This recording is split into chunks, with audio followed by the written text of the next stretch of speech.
उसका गला घोटने पे उतारू हो जाए तो फिर सरकार निष्पक्ष सरकार नहीं है। चलिए जानते हैं देश और दुनिया की खबरें कुछ ही मिनट में। चैनल को सब्सक्राइब, वीडियो को लाइक जरूर कर लें।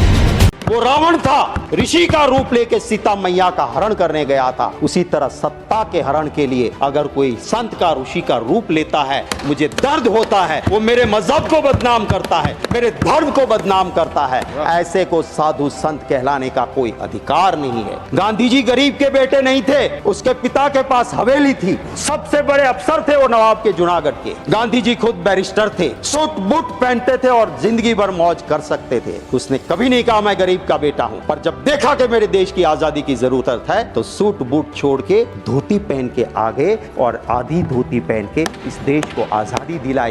वो गरीब का बेटा नहीं था। आज कोई कहता है मैं गरीब का बेटा हूं और 10 लाख का सूट पहन के बड़े इंडस्ट्रियलिस्ट की सिर्फ सेवा करता है तो उससे भला नहीं होगा। कहां पैदा हुए वो जरूरी नहीं है, आपके मन की मंशा क्या है। सर कैसी बात होती है जब जम्मू कश्मीर में जाते हैं, देश के गृह मंत्री कहते हैं सरकार बना दो हमारी, ईद और मुहर्रम पे मुफ्त में गैस सिलेंडर देंगे। अरे भैया गुजरात में तो कब से बनाए हुए हैं, दे दो रामनवमी पे, दे दो जन्माष्टमी पे मुफ्त का सिलेंडर, वहां क्यों नहीं देते हो भाई? क्या हमें जरूरत नहीं है? दूसरा कहता है तो कि रेवड़ी बांट रहे हो। तो वोट के लिए आपको कुछ भी करेंगे। जम्मू कश्मीर में पहले कहा बाप बेटी ने बहुत लूटा, फिर बाप के साथ भी सरकार बनाई, बेटी के साथ भी बनाई, और जब देश में दिक्कत लगी चुनाव जीतने में तो बिना तलाक बोले तलाक भी कर दिया। तो ये क्या रीति है राजनीति की? अयोध्या का हमारा तकरीबन 70 साल ये केस लड़ा, करोड़ों रुपया हमने खर्च किया।